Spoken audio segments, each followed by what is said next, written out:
Hi guys. So it's been a minute. I, have keep meaning to film videos and keep not knowing what to say, honestly.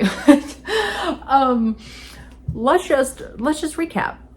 If this is your first video, should not be your first video. Don't watch something else that I filmed. But for those who have been around for a while, I think a lot of you, that I almost quit copywriting. I came back. I landed a contract position as a marketing manager. So I'm slowly transitioning out of copywriting technically, and now I'm overseeing marketing, digital marketing, more as a overall strategy. So learning a lot. Very exciting. So that's kind of why I didn't know what to film or say, because I was like, I'm kind of in this weird position where it's like, I obviously was a copywriter for freelance for too long, 15-ish years. I don't even know, somewhere in there, for very long. So I was like, what should I even talk about? Because like, I'm not necessarily deep in copywriting anymore, and I feel like I've talked about that to death a little bit here and there outside of maybe email copywriting. I don't know if I really did like a deep dive into that one. But that is where I was at. So, but you know what? I feel like there is still some value in talking about, just marketing as a whole and things that I've learned and I think really, I've been thinking about this so much of what on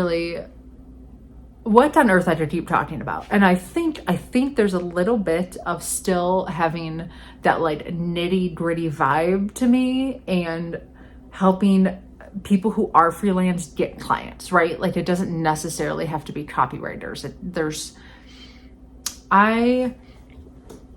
Actually, let's take a step back before that even. I was thinking in the last few months, should I leave marketing entirely, right? Like am I done with this field, right? It has been so long. Every now, so much happens and so much in marketing makes me want to peel my skin off. And sometimes I hate it as an industry. And I was like, I think it's time. And then I sat with that for a while. But the thing that keeps me in is every single time I see like a small business, right? Someone who, a food truck, a small little sticker shop, like a small business, just bit my tongue so bad. A small business. And I get those little gears turning in my brain of like, oh my God, I could set them up like a great little like email introductory series. Oh, I could, no. And that itch for small businesses keeps me going. And I think that is where, after too many months of soul searching, honestly, sometimes you can soul search like too much, you know what I mean? You can like think too much and not do enough, and I was getting into that realm very quickly. I have some notes. Also, if you're here, I am going to talk through my 30 days to a full pipeline and give you like a little freebie of the first few days and how that works, which we'll come to in a second. I'm trying to talk fast as I always do, but I don't want to be too long of a video. So that's little itch of helping small businesses, because helping someone go from, especially like a corporate world, and build their business and have that be sustainable, and now they're living their dreams, that is the thing I give a shit about. That is what I care about more than anything. I don't ever want to work for a Fortune 500 company. I don't. I think some of them are cool. Some of them are great. Costco, Toyota, there's a few I like that I'm like, oh, that's a cool company. That'd be really cool to work for. I don't care about making millionaires billionaires. I don't give a shit about that. You know what? There are so many channels that if you want that kind of advice and how to like become a corporate bootlicker, it's not me. And I love small businesses. And if they like happen to blow up, like cool, good on them. That's, amazing. Love that. That's my interest. That is what I care about. I love, or helping people escape corporate life and become freelancers. Like that, escaping what I view as the hell for lack of a better word, depending on, many companies are fine and some have like 4-day work weeks and like work-life balance. Some are fine. Most are not. And that helping people do that, whether it is a small business, freelancing, whatever, escape it and like be able to create freedom and like spend more time with their family, that's what I care about. That is what this channel is going to be moving forward. That I'm not entirely sure exactly about the topics, but like that is the vibe here. That is the vibe that has taken me 15 years to narrow down what on earth is keeping me in this industry, and that is it. I've also been soul searching because this is a year where a lot's happening. Moving again in a few months, bigger space, balling out. I'm kidding. I'm just, a little bit more space, getting married at the end of this year. So lots of soul searching of like, what the hell is the next few years of my life going to look like, right? And that's it. That is it. That is my burning passion, helping small businesses become self-sustaining so people can do what they love to do. So that's what we're going to talk about. Another, just on a side note, I couldn't figure out where in my like overview of this whole script I was going to talk about how I deal with rejection, but someone asked about that in the Facebook group. And honestly, in my like 15 years of cold pitching and outreach and stuff, like so much of rejection we view as like, which is, I hate the pickup community, but the idea that you just keep shooting your shot until you get used to rejection, there is something there. Because most of us think that someone's gonna like respond back and say like, your portfolio's terrible, you look so dumb, you should quit this industry. And I have never, ever gotten that. I've gotten a few, like when I've gotten on the phone with clients, heard sexist, weird-ish remarks, and then I just say like I'm not working with them. But that is like the worst it's been. And I think if you just know that most people are going to, if they're not interested, going to ghost you and just delete your email, or just say like, no thanks, and move on. And that is most of rejection. And like, it's way scarier to think about than the actual doing. And the first time you did a few, like, I mean, for the most part, like I either get like ghosted, no thank you, or like, not right now, but like hit me back up in 3 months. And you better be setting a phone alarm in 3 months to follow back up, because that alone has gotten me a large majority of my work, just being that person who follows up. And they're like, it just happens. So that's how I deal with rejection. That was just a side question that I wanted answered in this video, but like couldn't figure out where it would fit in the flow of this video. Moving on. So I contract, marketing manager. I have full reign to like continue to build my business and do other things. So with gestures broadly and everything in the world right now going on, having some security, having some extra clients, some extra money, some wedding to pay for, some things, I need to get back into the pitching groove, right? Like I was so happy that this contract came through. It has been my main and only focus for 7, 8, 9 months. I don't even know. Months now of just like, okay, this is good. This is comfy. This is like, this feels good right now, right? Like just have that stability, etc. But I don't think having more clients for anybody is a bad idea. So let me talk about the first little, if you have not bought my 30 days to a full pipeline ebook, which I haven't read it in a while, but I know my pitching system and I know this is exactly the first things I did. So let me give you a little freebie of the first few days and like the main getting the ball rolling. Number one, you gotta have a portfolio. You have to have something. If you're getting to pitching to clients and you have nothing to show them, you're just going to shoot yourself in the foot and waste so much effort. Like just go on Canva, create some mock up pieces, you just need something to show them, because it's like if you were a car dealer and you were like, come buy cars for me, and you're like, well, what do they look like? And you're like, come find out. You're getting kidnapped. No one's gonna come to your dealership. You know what I mean? Like, you have to show something of something, even if it's not paid pieces. Go do that. You can knock that out in like a weekend if you're really that hungry for it. So portfolio has to be done before you can even begin to pitch.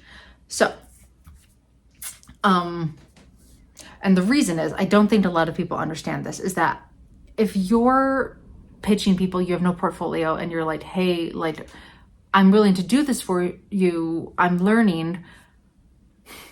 Most business owners, I get so many pitches, even as a marketing manager in my inbox every day. I don't have the time to teach a newbie how to do things. I don't have the time to date terrible beginner copy and fix it. Like, don't give me a newbie product of anything.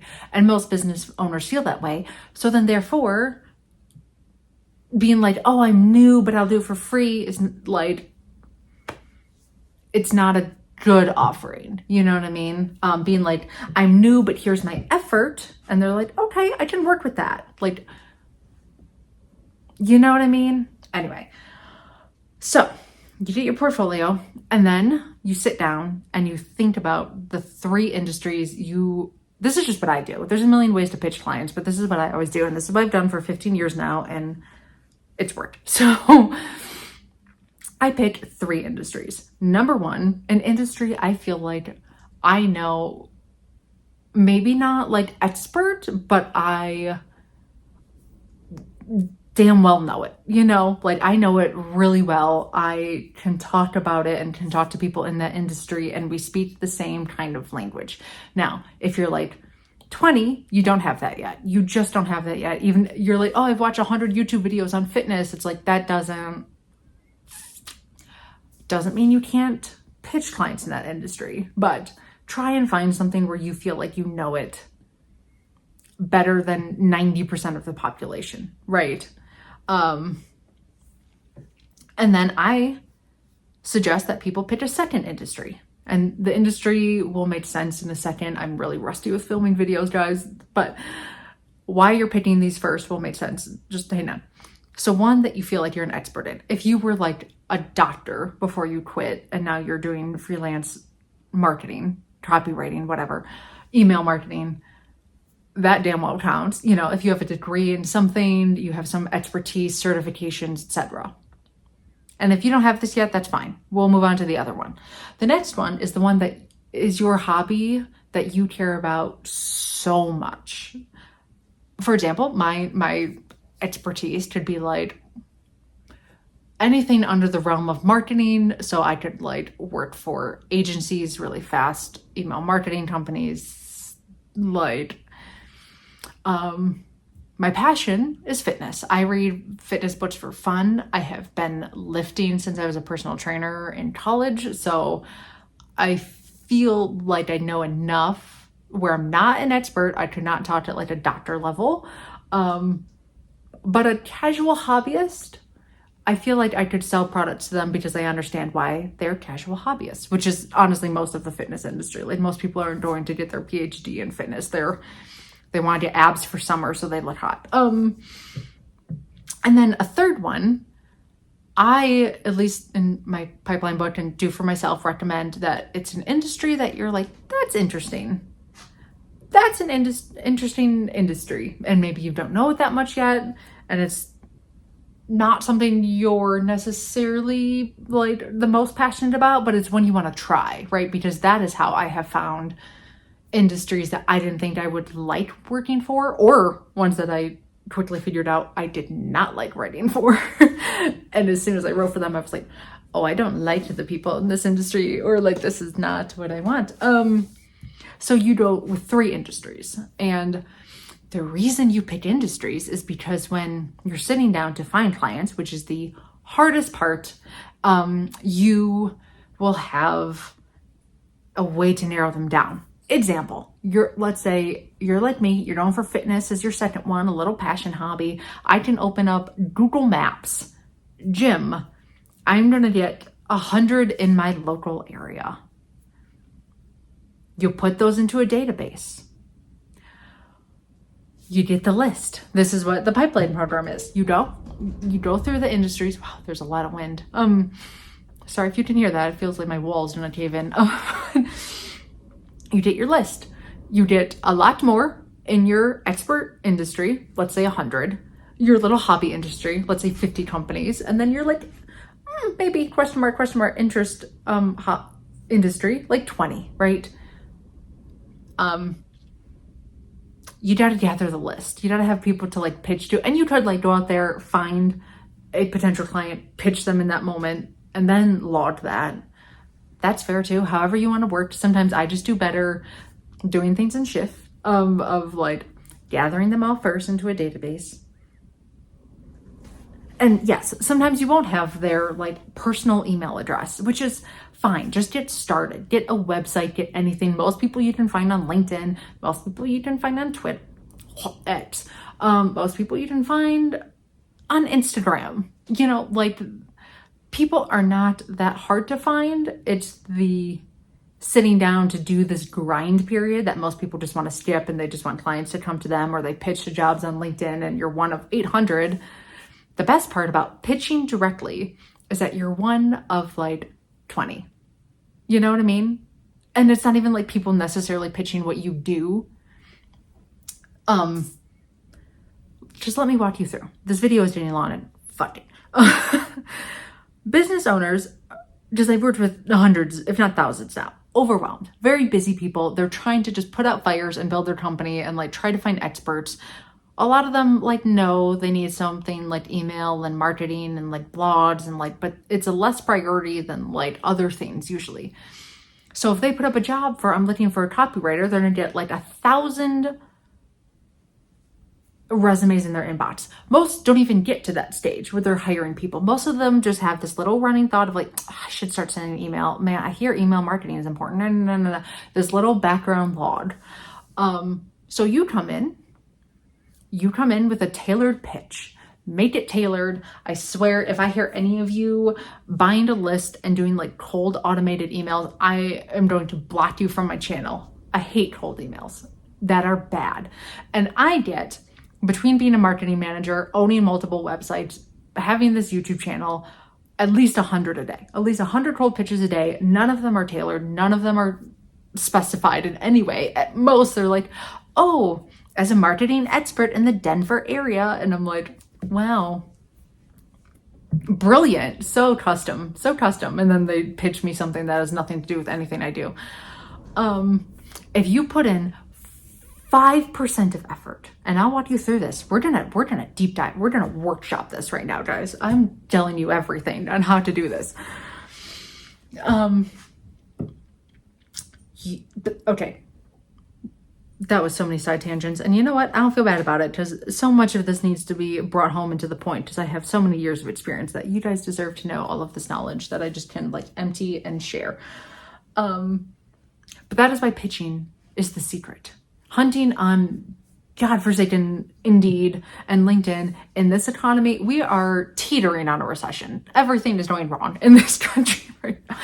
This is not the time to be on job boards. This is the time for you to stand out and do your individual pitching, because these companies, even in a recession, still need revenue.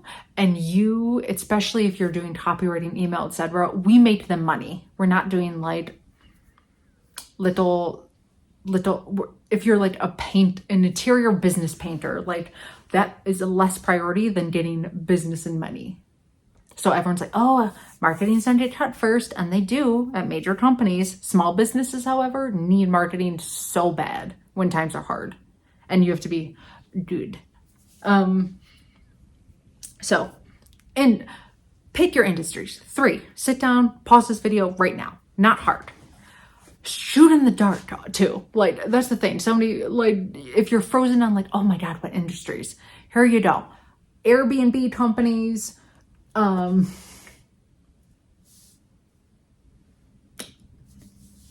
gardening supplies, small shoe companies.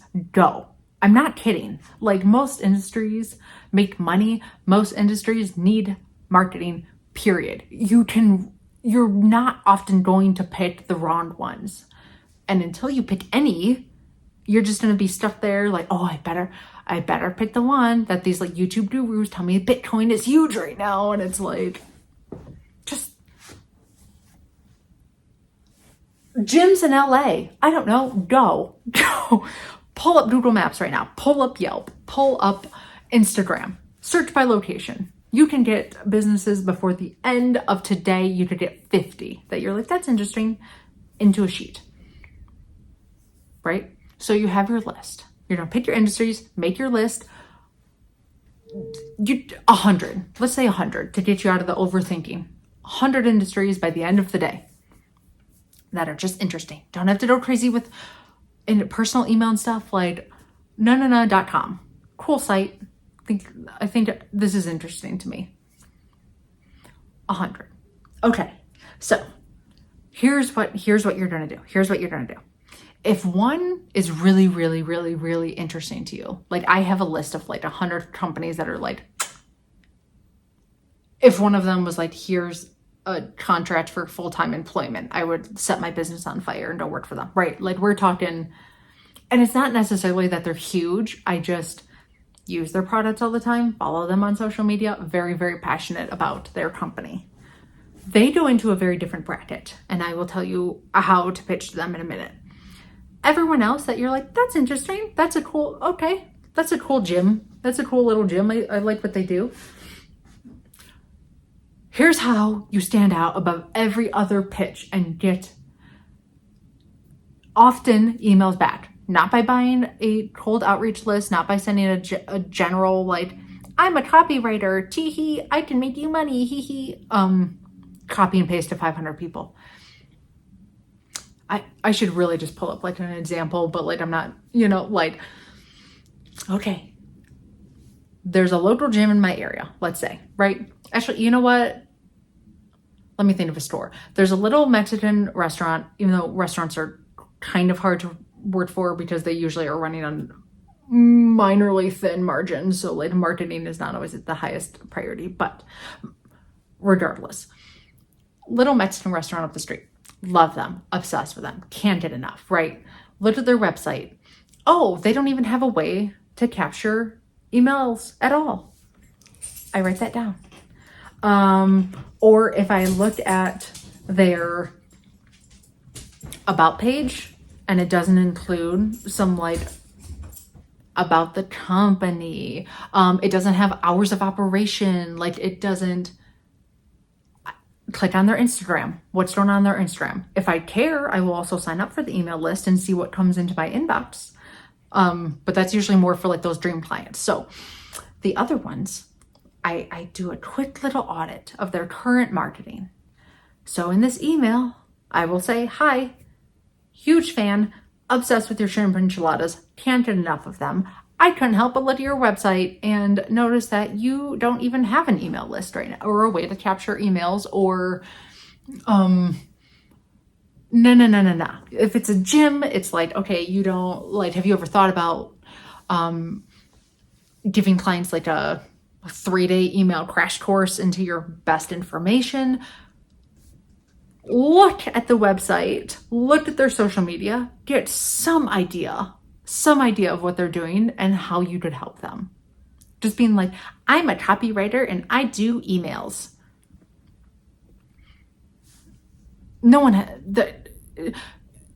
Trying to explain to someone what I need is half the time so much more work than if someone figures it out and comes to me. All of us humans, if someone comes up to you today and is like, hey, I know this is your pain point right now, whatever it is in your life, right? Here's how it would solve it. That bypasses everything. And this is how I've gotten almost all of my clients. Hi, and half the time I'm just shooting in the dark, but I'm like, hey, I noticed that like I signed up for your email address. I didn't get anything in like the first few days of signing up, like introducing yourself, talking about your product, talking about your service. Like, have you ever thought of implementing that? Yes, I have. I have no time to implement that. How can I help? No. Let's get on a call. People overthink client dating way too much. And it is merely a conversation of people doing cool stuff and you know how to help them. Anything more than that is like complicated and like etc. But for the clients in that very, very interested bucket who care, man, I can never make short videos because I just want to tell you guys everything. I'm like, here's the whole plan. I really should have made this into like a whole week series of like day one and whatever. Who has time? But for the clients I really, really, really like, those dream ones, what I do, and this has worked so well. Let's say I want to work for the Audubon Society. I'm sure they work with marketing team. I'm sure that they have like already like a whole process, but let's say it's a dream company. No. Not only am I going to go through their whole website, I am going to sign up for their emails. I'm going to look at every social platform they have. I'm going to look at every sales page, every email page, and for example, I have sent clients like a welcome series emails that I wrote. I sat down and took the time to write them, and I said, you can use these if you want. I don't care. You don't have to pay me for that. Like, this is just, I signed up for email and I thought, here's a few things you can make better. Here's how you could rewrite it. Here's a gift. You have no idea how well that works. It doesn't always, right? Like, it's probably a 50-50 shot in the dark. Way less so probably when I was still figuring out what the hell I was doing. However, that kind of effort, that has gotten me more calls and more feet in the door than anything else. Any other generic, bland, bad email that you could ever imagine. Yeah, I think that's a good place to end it here. Of course, another half an hour. Who is the time? But I will timestamp this so people can click through to where they want to get the most gist. So that is it, guys. I don't even know if it's I'm back, but I'm filming this because I'm literally gonna go do this right now and then report back with results. Maybe, I don't know, maybe like a real life case study. It's hard though, because I do understand I have been doing this for so long. I have a YouTube video. I have some things that when I email people, I have a portfolio that dates back more than a decade, right? Like, I understand I'm swinging at an advantage here, but maybe that'd be interesting. I don't know. Let me know. Thank you guys for absolutely tolerating my upload schedule. Glad to be back. Bye, guys.